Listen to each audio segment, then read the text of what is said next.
സർവം കൃഷ്ണാർപ്പണമസ്തു. ഇന്നത്തെ ലോകം ഒരേ ഒരു ചോദ്യം നിങ്ങളോട് ചോദിക്കുന്നു: നിങ്ങൾ എന്ത് നേടി? പദവി, ശമ്പളം, ലൈക്കുകൾ, ഫോളോവേഴ്സ്, അംഗീകാരം, ഇവയെല്ലാം നേടിയാൽ സമൂഹം നിങ്ങളെ വിജയി എന്ന് വിളിക്കും. എന്നാൽ ഭഗവത്ഗീത ചോദിക്കുന്നു: നിങ്ങൾ നിങ്ങളെ തന്നെ ജയിച്ചു. കാരണം ലോകത്തെ ജയിച്ചവരിൽ പലരും സ്വന്തം മനസ്സിനോട് തോറ്റവരാണ്. നമ്മൾ മനസ്സിലാക്കേണ്ട ഒരു കാര്യമുണ്ട്: യഥാർത്ഥ യുദ്ധം പുറത്തല്ല, നമ്മളുടെ മനസ്സിലാണ്. ഭഗവത്ഗീത ഒരു യുദ്ധഭൂമിയിൽ ആരംഭിക്കുന്നു. എന്നാൽ അത് ആയുധങ്ങളുടെ യുദ്ധമല്ല, മറിച്ച് മനസ്സിൻ്റെ യുദ്ധമാണ്. അർജുനൻ തൻ്റെ ശത്രുവായി കൗരവരെയാണ് കാണുന്നത്.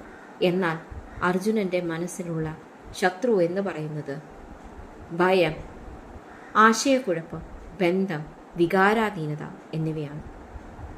ഇന്ന് നമ്മുടെ യുദ്ധവും ഈ പറയുന്ന വികാരങ്ങളോടൊക്കെ തന്നെയാണ്. കോപം നമ്മെ നിയന്ത്രിക്കുന്നു, ആഗ്രഹങ്ങൾ തീരുമാനങ്ങൾ എടുക്കുന്നു, ഭയം മുന്നോട്ട് പോകാൻ അനുവദിക്കുന്നില്ല. ഭഗവത്ഗീതയുടെ സന്ദേശവും ഇതുതന്നെയാണ്. നിങ്ങളുടെ ഏറ്റവും വലിയ ശത്രു നിങ്ങളുടെ ഉള്ളിലാണ്. അതേ ശത്രുവിനെ ജയിച്ചാൽ ലോകം നിങ്ങളെ തോൽപ്പിക്കില്ല. ഭഗവത്ഗീത മനസ്സിനെ രണ്ട് രീതിയിൽ കാണുന്നു.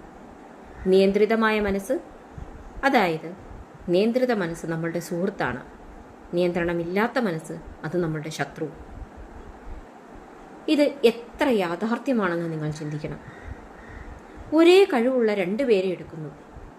ഒരാൾ വികാരാധീനനാകുന്നു, അയാളുടെ ജീവിതം തകരുന്നു. മറ്റൊരാൾ ആത്മസംയമനം പാലിക്കുന്നു, അയാൾക്ക് ജീവിതത്തിൽ ഉയർച്ച കിട്ടുന്നു. കഴിവാണ് വിജയത്തെ തുടങ്ങുന്നത്, എന്നാൽ മനസ്സാണ് വിജയത്തെ നിലനിർത്തുന്നത്. ഭഗവത്ഗീത മനുഷ്യന്റെ വീഴ്ചയെ വളരെ വ്യക്തമായി വിശദീകരിക്കുന്നു. ഇന്ദ്രിയബന്ധം, ആഗ്രഹം, അശക്തി, പ്രതീക്ഷ, നിരാശ, കോപം, വിവേകനഷ്ടം, വീഴ്ച, ഈ കാര്യങ്ങളെല്ലാം മനുഷ്യന്റെ ശത്രുതയായി അല്ലെങ്കിൽ ശത്രുവായി, ഉള്ളിലെ ശത്രുവായി തന്നെ നിലനിൽക്കുന്നു. ഇത് ആയിരക്കണക്കിന് വർഷങ്ങൾ പഴക്കമുള്ള മനഃശാസ്ത്രമാണ്. എന്നാൽ ഇന്നും അത്രയേറെ സത്യമാണ്. പ്രശ്നം ആഗ്രഹമുള്ളതല്ല, മറിച്ച് ആ ആഗ്രഹം നമ്മെ അടിമയാക്കുന്നതാണ്. ആഗ്രഹത്തെ എപ്പോൾ നിയന്ത്രിക്കാൻ കഴിയുന്നു, അപ്പോൾ മനസ്സ് സ്വതന്ത്രമാകുന്നു.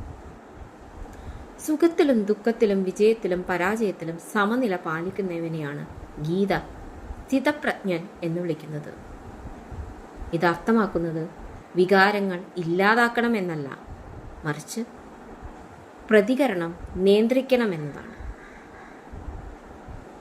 പുറത്തെ സംഭവങ്ങൾ നിങ്ങളെ യാതൊരു തരത്തിലും അശക്തനാക്കാതിരിക്കട്ടെ. കോപത്തിലെടുത്ത തീരുമാനം ജീവിതം തകർക്കും. ശാന്തതയിലെടുക്കുന്ന തീരുമാനം ജീവിതത്തെ പുനർനിർമ്മിക്കാൻ സഹായിക്കും. ഗീതയുടെ ഏറ്റവും ധൈര്യകമായ തത്വചിന്ത: ശരീരം മാറും, ബന്ധങ്ങൾ മാറും, സാഹചര്യങ്ങൾ മാറും, എന്നാൽ ആത്മാവ് നശിക്കുന്നില്ല.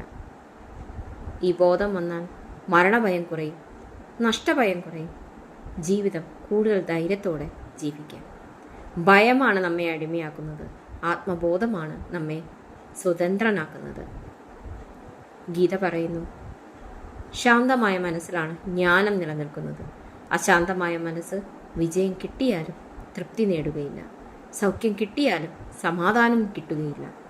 ലോകത്തെ ജയിച്ചവരെ ചരിത്രം മറന്നേക്കാം, മനസ്സിനെ ജയിച്ചവരെ കാലം ആദരിക്കും. വിജയം മറ്റുള്ളവരെ തോൽപ്പിക്കുന്നതല്ല, വിജയം മുന്നിൽ നിൽക്കുന്നതുമല്ല, വിജയം ഉയരത്തിലെത്തുന്നതുമല്ല, വിജയം സ്വയം ജയിക്കുന്നതാണ്. നിങ്ങളുടെ കോപത്തെ ജയിച്ചാൽ നിങ്ങൾ ശക്തനാണ്. നിങ്ങളുടെ ഭയത്തെ ജയിച്ചാൽ നിങ്ങൾ സ്വതന്ത്രനാണ്. നിങ്ങളുടെ മനസ്സിനെ ജയിച്ചാൽ ജീവിതം നിങ്ങളെ തോൽപ്പിക്കില്ല. സർവം കൃഷ്ണാർപ്പണമസ്തു. നന്ദി.